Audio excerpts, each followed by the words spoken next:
Okay, our speaker today is Pat Mitchell, and she comes to Parisi House with 20 years of successful strengthening nonprofits so that they are more impactful.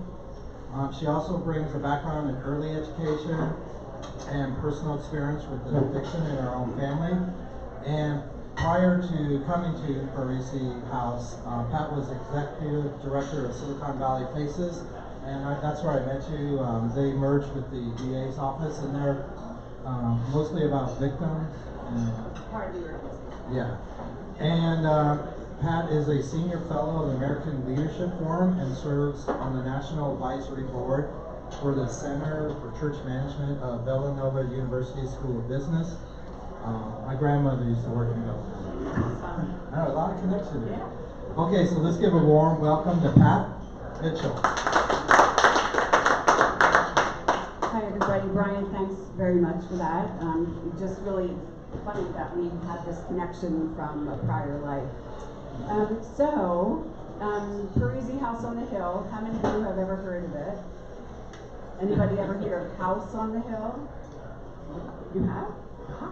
So not surprising that most people have not. So I don't know, when Brian was introducing me, if you thought there was something strange in the introduction, that you're like, why would he say that? Was there anything that stuck out for you? So one of the things that he said is that I have experience with addiction in my own family. And the reason that that's included, which is kind of not, typically get that in an introduction, the reason that it's in there is because Parisi House on the Hill is a residential treatment facility for low-income mothers who are drug and alcohol addicted, where they can come and live and receive treatment, and their children ages 5 and under get to come and live with them too. So that's really what sets us apart from other residential facilities, is that we're keeping the moms and the babies together, which is critically important for the children, because even 1 week separated from their mother within the first year of life can result in child aggression and negativity as early as 3 years old. So while having an addicted mother is not a good thing, keeping the child and the mother together is very important. And so our work is, how do we help mom turn her life around so she's not addicted to drugs and alcohol, and she's able to function as a productive adult in the world and a really good parent. And then we're also working with the children to help them developmentally. So some of our moms come, they're pregnant, they go to the hospital, have the baby, come right back with the baby. Some of them already have children, 1 to 5 years old, so they're bringing those children with them. So our staff is working with those children because we know how important the first 5 years of a child's life is to help them developmentally. So each child has their own program, so that we're making sure we're paying attention to their needs. So before I say anything else, Brian's going to put on a video. It's a 6-minute video that'll give you a little sense for the work and some of the women and children we serve. You know, I can't believe it. 4 months pregnant, I had a baby. I'm sorry. I can't believe that I was that person. You know, I can't believe it. 4 months pregnant, I had a belly. You know, at that point, I was using drugs. There was a lot of concerns that I had personally because I did use while pregnant. I was blaming myself, like, oh, if he comes out with something wrong with him, it's going to be my fault for using it. The most important thing for expectant mom to consider is whatever you do affects your baby.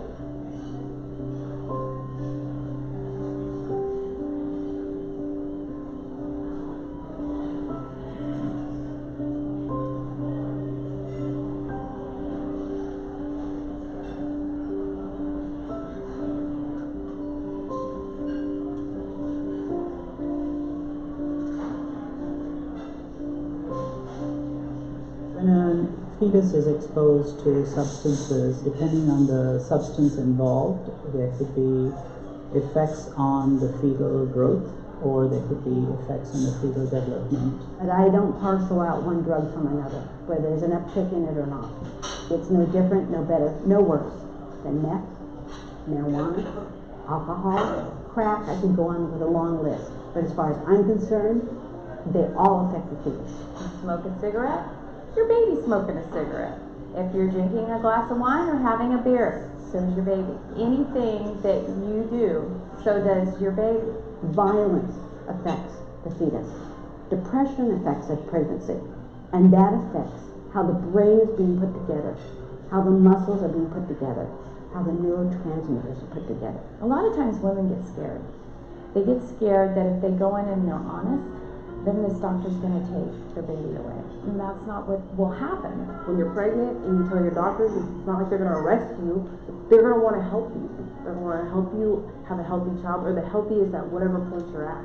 You know, if someone had cancer, you wouldn't say, well, go out and take care of yourself. Addiction is a disease just like any other disease, so you need to be treated for it. This is not a shameful thing. This is something that's a medical problem. You say, this is what I need. What services can I get? We have services here in Santa Clara County that can help pregnant women go through the process. Because it's one thing to say to a physician, you know what, I hear what you're saying, I'm going to go out and I'm going to go to rehab. And you walk out that door and it's hard.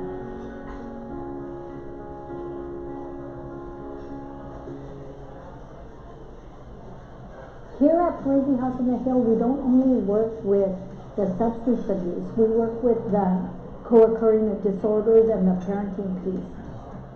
House on the Hill took me out of the craziness. It just makes you focus on what's important. I was so grateful when I got up here, I could breathe. And so we come up with a plan that will fit that specific parent, and we just go forward. And a lot of times our women will say that they wish they would have listened to what other people had told them in the beginning so that they would not have to go through what they are going through right now. I got referred here by my social worker, and I was very skeptical of coming here at first because I said, oh my, it's just another trap. But it's actually been a great experience. I mean, if you want to help yourself, they're going to want to help you. Even if you don't want to help yourself or you don't know what to do, they're going to make you want to help yourself. Deep down there, in there, you want to do the right thing. You just don't know how. We're working with all aspects of their life because they do have a child with them. They have to show that they're parent ready, not only parent ready, but substance abuse free. It's not about staying stuck in what they did. It's about learning how to care for their children as they grow up. That if I wasn't a good mom, I wouldn't be here. I wouldn't be fighting for my kids, be fighting for my sobriety, and to become a family with my kid.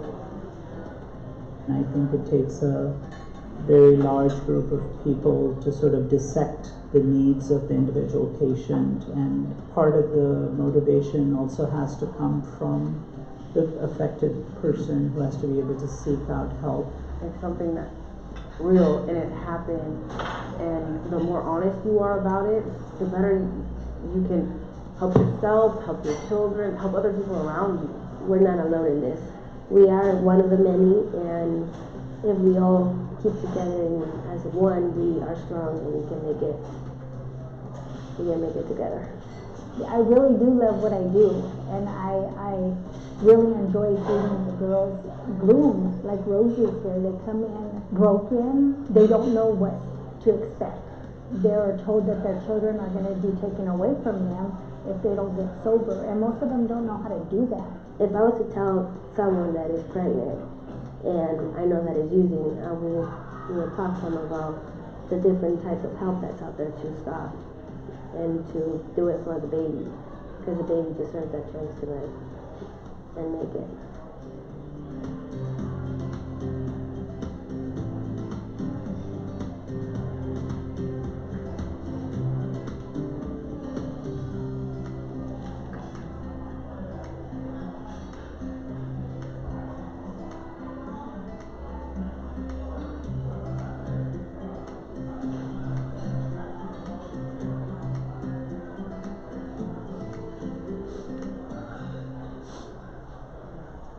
That just gives you a brief overview of the importance of the work, the power of the work. The video was produced by First Five of Santa Clara County. We have 15 other community partners that work with our mothers and the children. It takes a whole community of partner organizations to bring these services. You heard some of the moms talk about the fact about learning how to be a parent, because they don't. They're out there using drugs. That's their primary concern, right?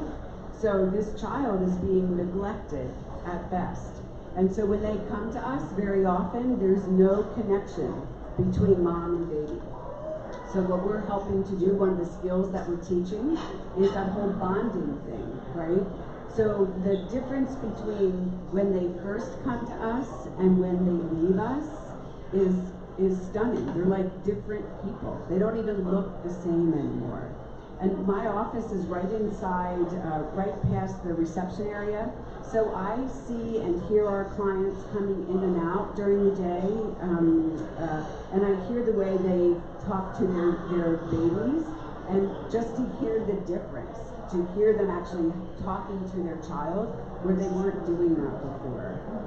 So they really leave us as totally different people. So that, that's the work. I don't know if there are any questions you have. I don't want to keep talking. Yeah. How long do typically does a woman and a child stay with you? So each person's treatment is tailored to them. So some of our women are with us for 180 days. We even had a woman not that long ago who stayed another 30 days beyond that because she needed to be there, she and her child. Some of them might be finished in 90 days. It just depends upon the individual. Yeah. How are you funded?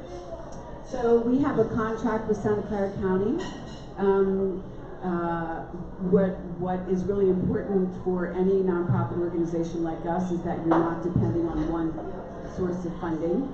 So we're trying to work really hard to get more people to know about us and get more donors, because that's really what saves you in the end. When the economy tanked a number of years ago, government funding was shrinking, corporate funding was shrinking.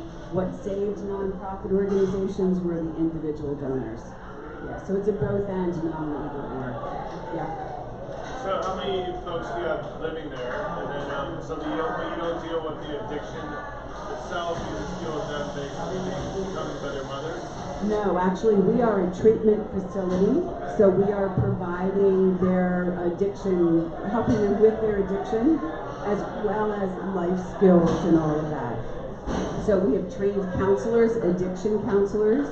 They do one-on-ones with each of our clients, and then they do group sessions with the clients. We're also getting them to outside meetings in the evening, so they're getting to be connected to people in the recovery community, so that when they leave us, they have some connections to some healthy relationships out there. So we are doing the addiction work. How many women do you have living there? Yeah, so we can accommodate 20 women. When we were, before we had the capital campaign back in the early 90s, we could only accommodate 8 women and their children, and now we can accommodate 20. Okay. Mm-hmm. And they enter voluntarily? So, yes, so some yes and some no. So there is a call-in number through the county, so somebody can call themselves and say, I need to get into treatment. But they can also be referred if they have a social worker, which would include a child protective services social worker. They can be referred that way. They can also be referred through probation, and they can be referred through the courts. And for some of our women, coming to Parisi House is their last chance to be able to keep custody of their child. So they're given a choice. They're not made to go. We're not a jail, but they're given the option, and so they want the option because they don't want that child taken from them. Now, I saw that property is expansive. Do they each have like an individual kind of cottage, or is it how is it structured? Yeah, so it's a big house. I mean, it's a big building. It's not like a house, but it's a very big building, divided into 2 parts, and we have 10 bedrooms on each side. So they have their own private bedroom for themselves and their child, and each side of the house has a common living, dining, and kitchen area. So we're really trying to help them form relationships and support each other. So it's not just them in their room with their child. Yeah. Do you collaborate with other nonprofits like Next Door? We do, yes we do, and Next Door is one of them. The 15 community partners that I was talking about, Next Door would be an example.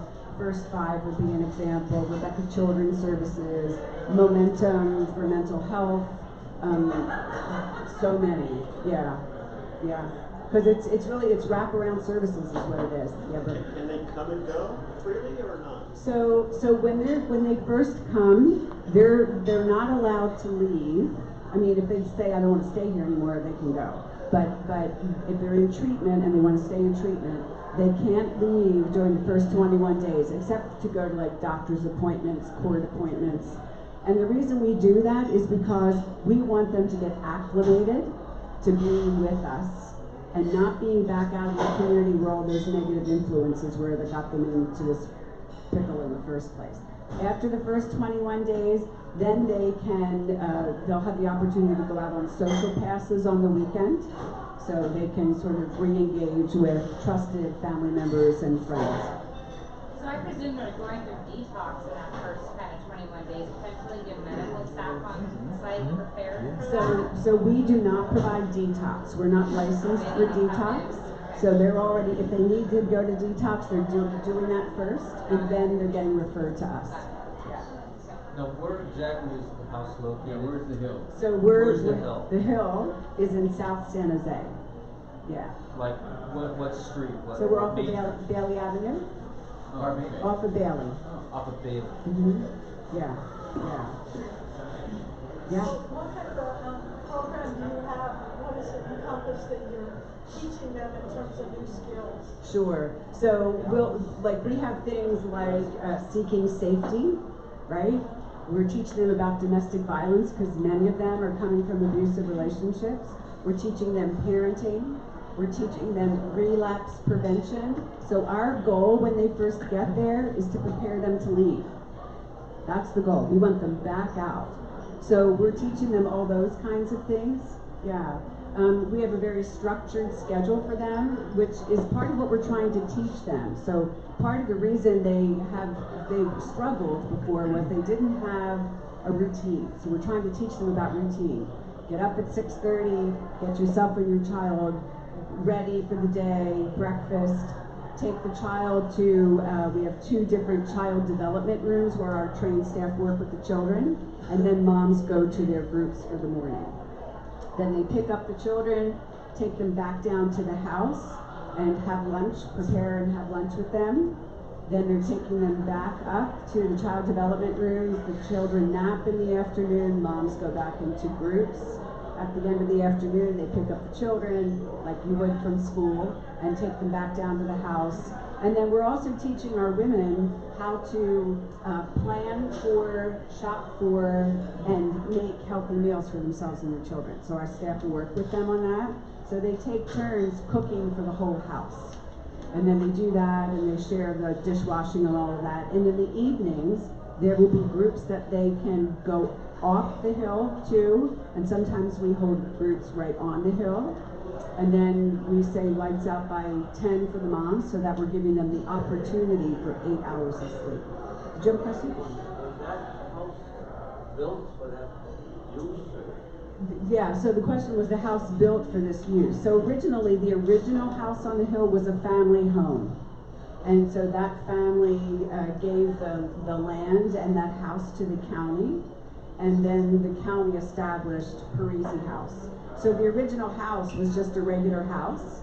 And so the 2 larger rooms were partitioned into 4, not even walls, just partitions. And each one of those sections had a mom and a child. But then when we did the capital campaign back in the early 2000s, then we really built a much larger facility. So the original house was not made for that purpose, but the new house was. Yeah? Now, if they have they go back to the community and they have a relapse, can they come back? Yes. And so if they do go back out in the community and relapse, they can definitely come back. And what's really good is if they get back into treatment sooner, then we know that they're closer to actually being able to stay in recovery. Because it's all about readiness. So if you go back out there and you're like, I'm fine, and you don't get yourself back in, then you're not really ready. So, and I remember just recently we had a client who came back for the second time, and the very thing she said is, I wasn't ready the first time, I'm ready now. Yeah. Do you have like daily drug testing, or what, how does that work? Yeah, we do. So we do random drug testing, so they don't know when it's going to happen. If they leave the hill, we drug test them when they come back. So yeah, we're monitoring that all the time.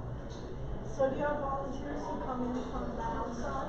Yeah, so we have some volunteers that work in our child development groups, and also volunteers who help us with story hour once a month, where they come in, they read and sing to the moms and the kids and help them check out books. We have volunteer opportunities where they're not coming onto the hill, like we have a women's auxiliary that helps us with fundraising events. Yeah. Yep. So once they leave, they go back out in the community. Do they have housing, or Yes. I know it's a struggle. Yeah. So when they leave us, they're going. Most of them are going into what's called a recovery residence. So it's sort of a step down, right? So they're in residential treatment, now they don't need that intensity of treatment anymore, so they're going into recovery residence, which is a sober living environment, and they're doing outpatient services. And they can do that for 3 to 6 months, and then after that they have to find housing. But here's something I want to share with you about that. When we look at the things that help keep someone in recovery, especially when we're talking people who are homeless or very low income, one of the things you're talking about is stable housing. Stable housing goes a long way to help people stay in recovery. So right before I came here, I was at a meeting at the county where they're looking at all of the outcomes for the different providers working with this population. And one of the things they looked at was, do beneficiaries, do our clients report changes in housing stability? So when they first come, 45% of the clients report being homeless. And this means the literal meaning of homeless, like they're out on the street. But after participating in treatment, that number is decreased by 60%. So of those people who reported being homeless, 60% of them after treatment report being in stable housing. And other stats too that I think are really compelling. Income status. So 48% of people who come into treatment say that they had no income before they got into treatment. Out of, when they leave treatment, there's a 44% improvement on that number, so that's almost half, saying that they now have stable income. One of the exciting partnerships that we just established is with Mod Pizza. Did you ever eat at Mod Pizza? Yeah. Well, here's another reason to eat at Mod Pizza. They have what's called a second chance program, where they intentionally hire people who have a history of incarceration, drug addiction, mental health diagnosis, because they want to help these people get back on their feet. So we've established a partnership with Mod Pizza, and their district manager and I are in close contact. So as our women are getting ready to leave us, we ask them if they're interested in interviewing for a job at Mod, and if they are, we'll get them connected for an interview. And Mod has promoted some of their folks into very high-level positions in the corporation, not just the local pizza place. Yeah. So again, community partnerships. So what happens if I have a 2-year-old and a 7-year-old? What do I do with the 7-year-old? Yeah, so the 7-year-old would either need to go with a trusted family member while you're in treatment, or would have to go into the foster care system temporarily. But you get to see that child. So that child can come and visit. What we call the off-the-hill children, the other children mom might have who can't be with us, they can come on the weekends and spend the weekend. So they can stay overnight with mom. Yeah. Yeah? Would that, the second child, or for that matter, the first one, with some kind of have a child advocate and be associated with? Yeah, so not a child advocate in the strictest sense, because there is an organization called Child Advocates, but so the child who's with us, really our child development staff, they really are the advocates for the child, because they each have a caseload of children, a certain number of the children, and they're monitoring those children every single day. And they're working with mom, they meet with mom weekly to coach her in what she needs to do. So we realize that the safety of those children is our responsibility, so we're very, very aware of that, and yeah. So are they mandated reporters? What are their certifications? We are mandated reporters. Okay. Yeah, if we see anything that's concerning, we must report. Now, do you, besides financial donations, do you take like clothing for babies and mothers, or how does that work? I love you. Did that go on Facebook? I was trying to get rid of my baby clothes. Yes. Well, no, here's what I want to say. So one of these really fun things that we're doing, there's different ways to do fundraising, right? How many of you know about Savers right over here on Almaden Expressway, the thrift store? Okay. They like Goodwill. Yes, exactly. And what they do is they will partner with nonprofits and allow you to collect clothing and other materials like that, like linens and towels and blankets and all of that. They'll also let you collect household goods too, but no big items, no furniture, no bicycles. And they will pay us by the pound for those collected items. So we're gearing up to try to reach out to different organizations to say, would you partner with us in this? Here's the time frame we're going to be collecting items. Would you collect them from whoever you want to collect them from and hold on to them until the day of delivery? And then all of these organizations will drive their, their donated items over to Savers. So that's like this really cool, fun opportunity that doesn't require anybody's money. But you don't accept in kind, like books, clothing, just So straight we clothing, children's items, we do not. No. But things like books, very gently used books, that would be appropriate for the moms, and for children ages 5 and under, we're always wanting to replenish our library, because when our women leave us, we're giving them books to take with them, both for themselves and their children, because we're promoting literacy. Yeah. Last question, I promise. So, you come from a religious background. Is there any religious hint to any of this, or no? No, we are not a faith-based organization, so there's no religious anything. I mean, our clients, if they want to go to church, we get them to church, but we're not providing any religious thing on site. Yeah. Do you intend to grow from here? 40 units instead of 20? So, well, at this point, no, because I don't, right now, there doesn't seem to be the need to do that right now. And honestly, rather than having us expand the number of clients, like if we were full all the time, then I'd be thinking about that. I think the area where we need to do some work is helping when women leave us. How do we help them stay in recovery? So we do have a program, it's our aftercare program that we do off-site twice a month, where former clients can come and support each other, talk about how it's going.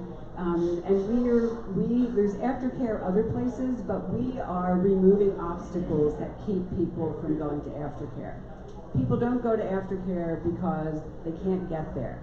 Well, where our aftercare is located, it's convenient to public transportation, and we will pick them up. We will provide transportation if they can't get there any other way. We're feeding them, so they don't have to worry about how am I going to feed the kids and get to aftercare. We provide child care, so the children get to come. And they're meeting with women who have come from the same lived experience of having been at Parisi House. So they already have a connection with each other. So we're removing all of these obstacles so that they have less of a reason not to want to come. Yeah. Right. Oh, I thought that's your job. Okay, thank you very much, Pat. Great, thank you, everybody, thank you. Okay, so do we have any questions? All right, so next week,